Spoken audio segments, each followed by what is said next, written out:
Boa noite, Jesus abençoe a sua vida. Nós somos aqui da Igreja Presbiteriana do União, em Belo Horizonte. Eu sou o pastor Mateus. Está aqui com a gente nessa noite o Israel, está aqui com a gente a Nayeli. E nessa noite nós estamos aqui para adorar o nome do Senhor. Olha, nesses tempos de crise, nesses tempos de inquietação, nesses tempos de grandes temores, a gente não pode se esquecer de quem Deus é, de quem o Senhor é. O Senhor, ele se declara como o nosso refúgio, porque no meio das tempestades, no meio dos turbilhões, é para Ele que nós vamos correr para encontrar acolhimento. O Senhor, ele se declara como a nossa fortaleza, porque em tempos de guerra, Ele é o lugar seguro para abrigar o seu povo. O Senhor também se declara como o nosso socorro bem presente na tribulação, porque é a Ele a quem nós clamamos, é a Ele em quem esperamos, é Ele que pode nos ajudar nessa jornada que nós temos durante essa vida. E eu quero te convidar nesse momento a aquietar o seu coração. Eu quero te convidar nesse momento a olhar para o Senhor. Eu quero te convidar nesse momento a adorar o nome do Senhor. Onde você está aí, eu quero que você curva a sua cabeça e faça uma oração. E peça ao Senhor que te desligue um pouco de tudo que está acontecendo e faça com que você contemple aquilo que Ele é. É isso que acalma o nosso coração. Vamos orar? Senhor, em nome de Jesus, nessa noite, nós queremos olhar mais para o Senhor. Nessa noite, nós queremos, ó Deus, contemplar o Senhor. Nós queremos adorar o nome do Senhor. Nessa noite nós também queremos ouvir a Tua voz. Sim, Deus, a Tua palavra é a Tua voz. A Tua palavra fala ao nosso coração, dirige o nosso caminho. Nós queremos ouvir a Tua voz. Nessa noite nós queremos exaltar o Teu glorioso nome. Ó Deus, e nessa noite nós pedimos uma manifestação intensa do Senhor, para que o Teu Santo Espírito traga paz aos corações, traga refrigério aos aflitos, e para que o Teu Santo Espírito nos faça compreender a Tua palavra. Nos ajude e esteja conosco em nome de Jesus. Amém. Vamos adorar o Senhor, irmãos?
Teu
Recaio de novo em suas mãos, eu recaio em tua graça, oh papai. Recaio de novo em suas mãos, e se nós passarmos pelo vale, recai em tua graça, oh Senhor.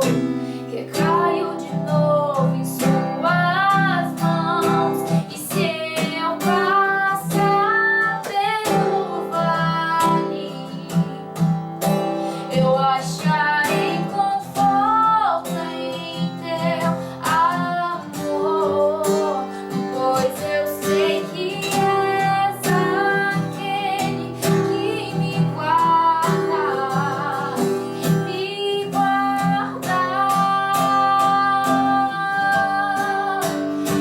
em teus braços é o meu descanso, e em teus braços é meu descanso, e em teus braços é o meu descanso, e em teus braços é o meu descanso.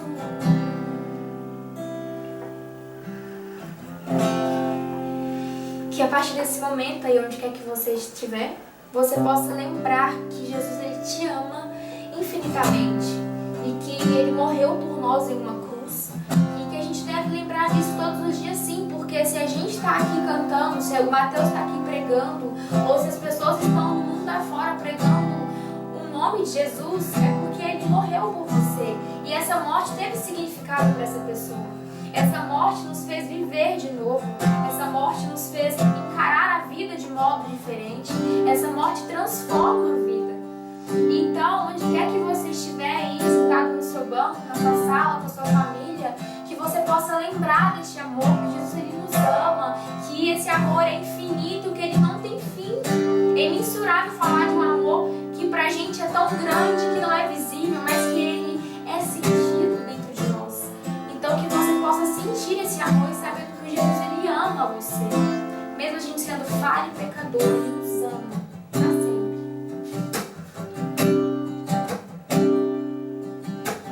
Mesmo sendo assim, pobre pecador, Deus me ama.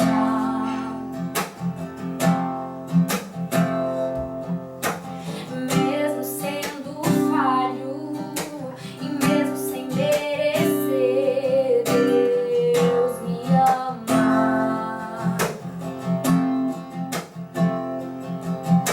E se estou forte, se eu estou de pé, Deus me ama.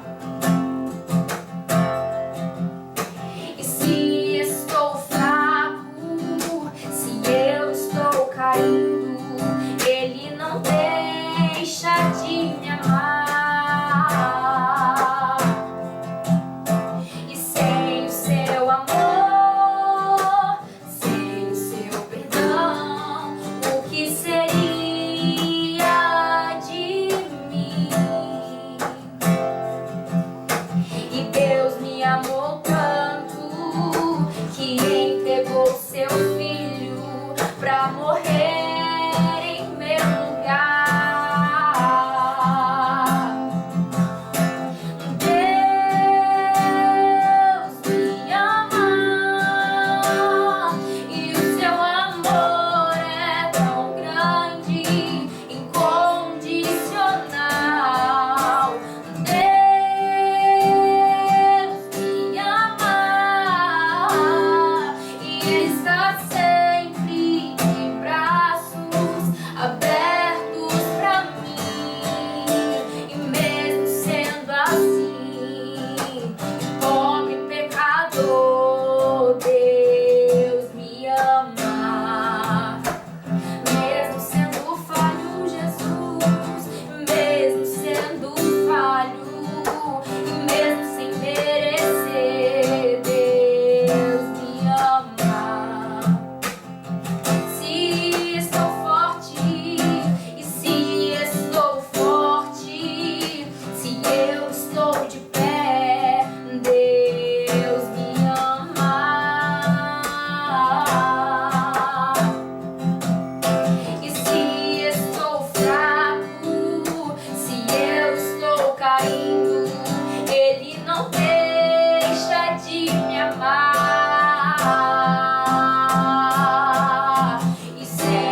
queremos te agradecer, Pai, por este amor que é incalculável, que é grande demais e que a gente não merece, Jesus.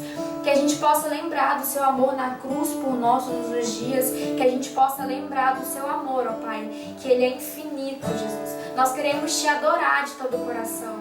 Então nós clamamos ao Senhor para que o Senhor possa ser o nosso centro de adoração. No nome de Jesus.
Aleluia!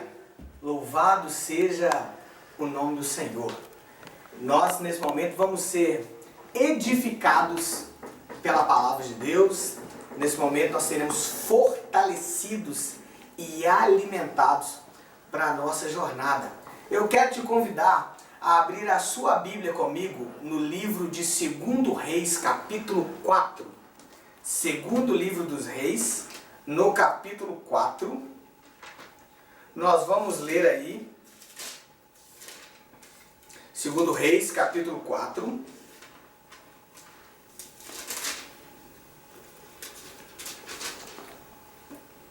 Do verso 1 ao verso 7. 2 Reis, capítulo 4, do verso 1 ao verso 7. Nós vamos acompanhar o texto. Você vai manter a sua Bíblia aberta e juntos nós vamos extraindo aqui algumas lições do Senhor para as nossas vidas. Juntos aqui nós seremos fortalecidos pelo Senhor nessa noite. 2 Reis, capítulo 4, do verso 1 ao verso 7. Veja o que diz o texto aí. Certa mulher, das mulheres dos discípulos dos profetas, clamou a Eliseu, dizendo: meu marido, teu servo, morreu, e tu sabes que ele temia ao Senhor. É chegado o credor para levar os meus 2 filhos para lhe serem escravos. Eliseu lhe perguntou: que te hei de fazer? Dize-me, o que é que tens em casa? E ela respondeu: tua serva não tem nada em casa, senão uma botija de azeite. Então disse ele: vai, pede emprestadas vasilhas a todos os teus vizinhos, vasilhas vazias, não poucas. Então entra e fecha a porta sobre ti e sobre teus filhos, e deita o teu azeite em todas aquelas vasilhas. Põe à parte a que estiver cheia. Partiu, pois, dele e fechou a porta sobre si e sobre seus filhos. Estes lhe chegavam as vasilhas e ela as enchia. Cheias as vasilhas, disse ela a um dos filhos: chega-me aqui mais uma vasilha. Mas ele respondeu: não há mais vasilha nenhuma. E o azeite parou. Então foi ela e fez saber ao homem de Deus, e ele disse: vai, vende o azeite e paga a tua dívida, e tu e teus filhos vivei do resto. Vamos ter mais um momento de oração? Peça a Deus para falar o seu coração. Peça a Deus para que nesse momento em que a palavra dele é pregada, que você seja iluminado. Peça a Deus que nesse momento você seja direcionado e que ao término desse culto você tenha a certeza de que Deus falou com você. Peça a Deus isso na sua oração nessa noite. Vamos orar? Senhor, em nome de Jesus, nós pedimos encarecidamente para que a tua palavra fale ao nosso coração. Nós precisamos ouvir o Senhor. Nós precisamos compreender a tua vontade. Nós precisamos ter o nosso caminho iluminado, e a tua palavra é a luz para os nossos caminhos, a tua palavra é a lâmpada para os nossos pés. Senhor, ajude-nos a compreender a tua vontade nessa noite. Fale ao nosso coração, em nome de Jesus. Amém. Gente, uma grande crise é o que nós percebemos aqui nesse texto. Uma mulher dos discípulos dos profetas que perde o marido, está endividada, e agora, nesse momento, a gente vê uma mulher, quem sabe, desesperada, precisando pagar a sua dívida, correndo o risco de perder os próprios filhos, porque os credores poderiam levar os filhos para serem escravos em troca do pagamento da dívida, já que ela não tinha dinheiro. Mas enfim, aqui a gente percebe uma crise terrível, uma crise emocional, uma mulher que perde o seu marido, filhos que perdem o pai, um luto nesse momento. Aqui nós percebemos uma crise financeira, uma mulher endividada que não tem com o que pagar. Mas aqui também nos é apresentado a operação poderosa do Senhor, tirando essa família da crise, renovando essa família e trazendo uma nova expectativa. Enfim, esse texto ele traz para nós algumas lições para que nós possamos passar pelos momentos de crise, para que a gente possa passar pelos momentos de tribulação e para que a gente possa prevalecer quando as dificuldades batem à nossa porta. A primeira coisa que o texto nos ensina é que as famílias do povo de Deus, elas passam pela crise. Acompanha o texto aí comigo. Veja só que ela diz aí, o texto diz aí no verso 1, assim: certa mulher das mulheres dos discípulos dos profetas clamou a Eliseu, dizendo: meu marido, teu servo morreu, e tu sabes que ele temia ao Senhor. Veja só, um luto, uma dívida, uma situação extremamente complicada que acomete uma família. E veja só que a mulher, quando conversa com o profeta Eliseu, ela diz: meu marido, teu servo, era um homem envolvido na obra de Deus, era discípulo dos profetas, era um homem que estava investindo a vida em fazer a vontade de Deus, era um homem que estava investindo a vida em servir. Então você percebe que uma pessoa que envolvida na obra de Deus morre e a família agora passa por muitos apertos. Além disso, ela faz uma outra observação. Ela fala, o meu marido, teu servo, e ela fala, tu sabes que ele temia ao Senhor. Reconhecidamente, o marido dessa mulher era alguém que andava com Deus. Ele era reconhecido como um homem de Deus. Mas a crise bateu na porta daquela família. A primeira coisa que a gente entende é que famílias do povo de Deus também passam por crise. Talvez isso possa parecer óbvio para você dizer que famílias do povo de Deus passam por crise, mas infelizmente, muitas vezes, o que a gente tem ouvido é um discurso de vitória, de só vitória, de que o povo de Deus só tem vitória, de que os problemas não chegam na tenda do povo de Deus e de que a gente passa por situações que a gente tem que determinar, que a gente não pode aceitar. Olha, as famílias do povo de Deus também passam pela crise. É o que a gente percebe aqui. Olhe para dentro da sua casa, olhe para dentro do seu lar, olhe para tudo que está acontecendo. O que se passa aí? A realidade é que as tribulações dessa vida, elas estão na agenda do Senhor, até para o povo de Deus. Olha, a promessa do nosso Senhor para um tempo sem choro, para um tempo sem dor, para um tempo sem lágrima, é a promessa que nós vamos desfrutar no novo céu e na nova terra. É a promessa para depois que nós passarmos por essa vida. Agora, nessa vida, nós teremos de enfrentar as tribulações. Nós teremos de enfrentar os momentos difíceis. O Senhor Jesus, Ele nos adiantou que nesse mundo nós teríamos aflições. Então, famílias do povo de Deus também passam por crise, também vivem momentos difíceis, também passam pelos momentos de dor. Você precisa compreender que a nossa trilha nesse mundo, ela é cercada de obstáculos, de dificuldades e de tribulações. Olha, eu não quero ser um profeta do caos. O que eu quero te mostrar é a realidade. Nós precisamos encarar a realidade. Existem muitas coisas boas do Senhor para as nossas vidas, mas também existem tribulações na agenda do Senhor para que a gente possa passar por esse mundo. Vamos acompanhando o texto aí comigo?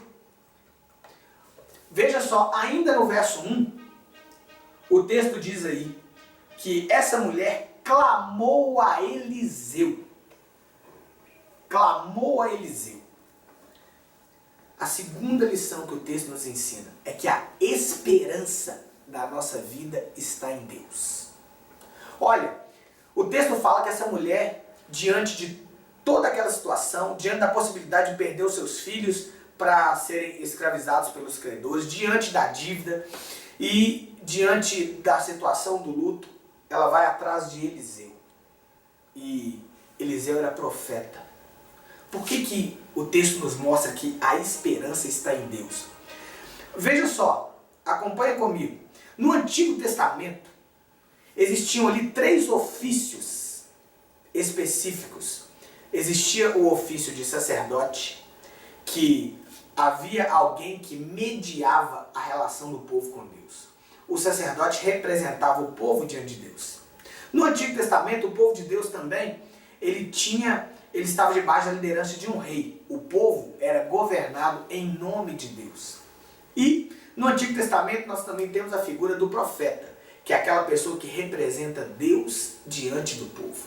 O profeta era a voz de Deus para o povo, tanto que os profetas, eles sempre diziam, assim diz o Senhor.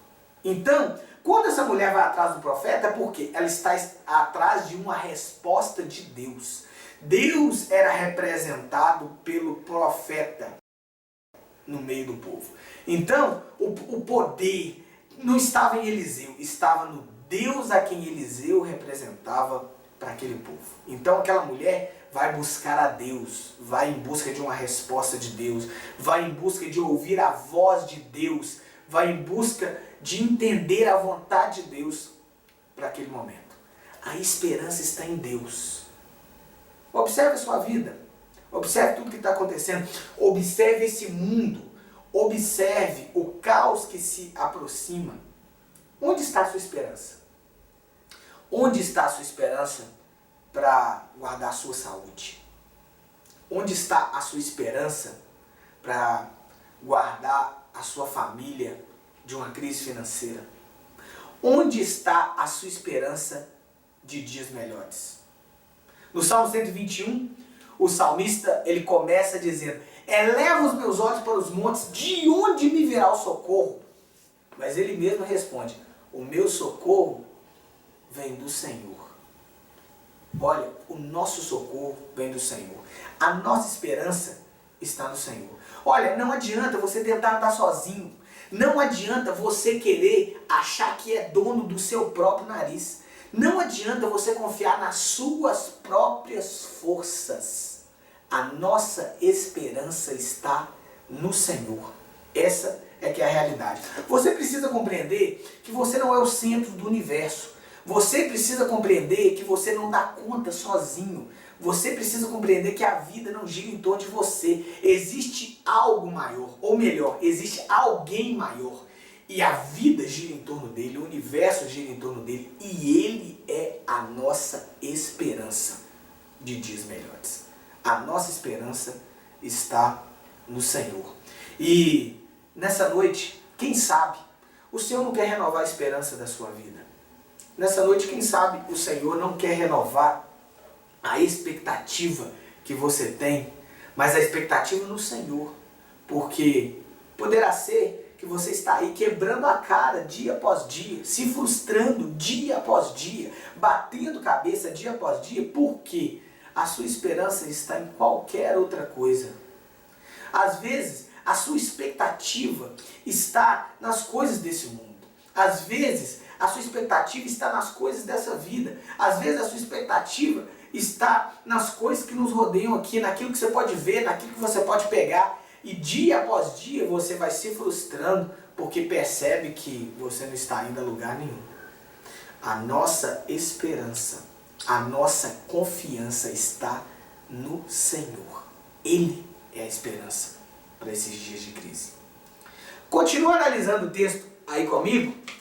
Acompanha comigo. Observe que quando essa mulher vai a Eliseu, vai atrás do profeta, de fato, é porque ela olha para tudo aquilo e ela percebe que ela não pode resolver aquela situação. No nosso país, nós vivemos um tempo em que um vírus vai sendo disseminado dia após dia, e veja como a gente é fraco. Veja como nós dependemos do nosso Senhor. Um vírus, um ser invisível que de repente muda a vida das pessoas, aprisiona as pessoas em casa, muda o mercado econômico, muda a rotina das pessoas, causa temor na vida das pessoas. Você é fraco. Você não consegue sozinho. A nossa esperança está no Senhor. Continue acompanhando o texto comigo. Olha o verso 2, o que ele diz aí. Eliseu lhe perguntou: que te hei de fazer? Dize-me o que é que tens em casa. Ela respondeu: tua serva não tem nada em casa, senão uma botija de azeite. A terceira lição que esse texto nos ensina para passar pelas crises é que você precisa valorizar as coisas que o Senhor já te concedeu. Observe aqui que a pergunta do profeta, ele fala: o que eu vou fazer por você? E imediatamente ele pergunta: o que é que você tem em casa? E a resposta dela é: eu não tenho nada, senão uma botija de azeite, senão um pouquinho de azeite. Ela olha para aquilo que ela ainda tem, mas ela vê que aquilo já é nada, que aquilo não pode resolver a situação dela. E observe que é exatamente por meio daquilo que ela já tinha é que Deus faz um grande milagre.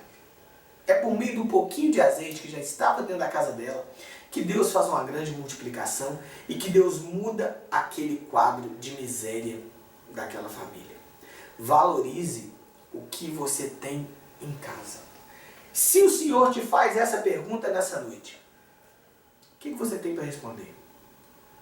O que é que você tem em casa? O que é que o Senhor já te deu? Porque pode ser que o tempo todo você esteja respondendo aquilo que você não tem.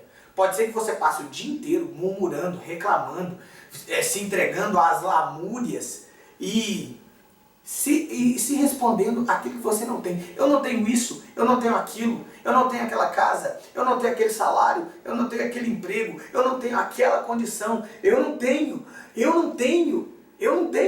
Olha, o que você não tem não vai mudar a sua vida.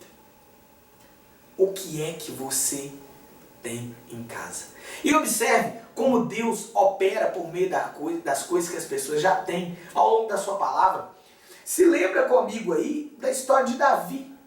Davi chega num cenário de medo, de terror, ali onde os filisteus afrontam o povo de Israel por meio de um homem gigante e que desafia o povo dia após dia por 40 dias. Mandem um homem para lutar comigo. E o povo de Deus, amedrontado e paralisado, não tinha coragem de fazer nada. Davi chega naquele cenário apenas para levar suprimento para os irmãos, um presente para o general, e ele assiste toda aquela afronta ao povo de Deus, e Davi decide lutar. Saul, ali numa tentativa de ajudar o moço a se machucar menos, talvez, entrega a ele a sua própria armadura, e Davi mal consegue andar com a armadura de Saul e decide que não vai usar a armadura para lutar, e então usa aquilo que ele tem, aquilo que ele sabe. Davi usa uma funda e Davi pega 5 pedras no ribeiro, que era aquilo que ele conseguia utilizar. E aí o texto diz que Davi vence o gigante com as pedras que ele tirou no ribeiro e com uma funda. Ele usou aquilo que ele já tinha. Lembre-se ainda que quando Jesus multiplica pães e peixes para uma multidão, quando os discípulos chegam para Jesus e dizem para ele: olha, você tem que dispensar esse povo porque aqui não tem nada para eles comerem. Jesus fala: dai-lhe vós mesmos de comer. E eles falam: mas como nós vamos dar de comer para tanta gente? E Jesus fala: mas o que vocês têm aí? E aparece um rapaz com 5 pães e 2 peixes. E a partir daquilo que eles já tinham, uma grande multiplicação e uma multidão é alimentada. O que é que você tem em casa? Talvez Deus vai transformar o quadro da sua vida por meio daquilo que você já tem, por meio da família que você tem, por meio das habilidades que você tem, por meio de tudo aquilo que Ele já te concedeu. O que é que você tem em casa? Continue analisando o texto comigo. Acompanhe ainda comigo. No verso 3, o texto diz assim: então disse ele: vai, pede emprestadas vasilhas a todos os teus vizinhos. Vasilhas vazias, não poucas. Aqui a 4ª lição para que a gente possa passar pelos momentos de crise. A 4ª lição é que você precisa fazer a sua parte. Olha, Eliseu vai ser grandemente usado por Deus nesse momento para que ele possa multiplicar o azeite e acabar com a crise daquela família. Mas o texto diz o seguinte: você precisa de vasilhas. E ele fala: vai atrás dos seus vizinhos e pede vasilha emprestado. E é importante a gente compreender que nos grandes centros urbanos, você talvez chama no interfone o seu vizinho e ele te atende, ou você às vezes chama a pessoa pelo muro, ou às vezes você atravessa a rua e bate no portão, mas ali havia um contexto rural, em que as casas eram distantes, em que a pessoa tinha que caminhar até quilômetros para chegar na casa das pessoas. E ali, talvez naquele calor do Oriente Médio, aquela mulher e seus filhos têm que sair atrás de vasilha, e eles têm que andar muito, e eles têm que procurar o máximo de vasilhas que eles conseguirem. Veja só, Deus multiplicaria o azeite, Deus faria uma grande obra, Deus tiraria aquela pessoa da crise, mas quem providenciaria as vasilhas era a mulher e seus filhos. Veja só, talvez você esteja esperando que Deus abra portas, talvez você esteja esperando que Deus faça as coisas grandes, mas você está fazendo aquilo que você tem que fazer? Aquela mulher não podia simplesmente cruzar os braços e esperar o azeite se multiplicar, porque não se multiplicaria azeite se ela não tivesse vasilha. E ela correu atrás das vasilhas. Portanto, às vezes você queria um emprego melhor, você queria uma oportunidade melhor. Você não se qualifica, você não estuda. E aí, você, portanto, muitas vezes não está pronto para as oportunidades que Deus pode colocar na sua vida. Talvez você queria uma oportunidade melhor na empresa que você trabalha, mas você também não é um bom funcionário, não está preparado para assumir novas responsabilidades. Talvez você está esperando coisas novas acontecerem, mas não se prepara para isso. Veja só, a mulher precisou providenciar vasilhas e não poucas. Olha, às vezes Deus quer abençoar a sua vida, Deus quer transformar o quadro da sua família, mas existem coisas que você tem que fazer. E às vezes o problema é que você não está fazendo aquilo que é a sua responsabilidade. Talvez você ainda não está preparado para que Deus abra portas sobre a sua vida. Essa é a realidade aqui do nosso texto. Portanto, diante do cenário de crise, seja um bom aluno, seja um bom funcionário, busque se qualificar, busque se aperfeiçoar para que você esteja preparado para os milagres e para aquilo que Deus pode fazer na sua vida. Acompanhe o texto comigo ainda, vamos seguindo juntos. Olha aí o verso 4 e o verso 5. O texto diz assim: então entra e fecha a porta sobre ti e sobre teus filhos, e deita o azeite em todas aquelas vasilhas. Põe a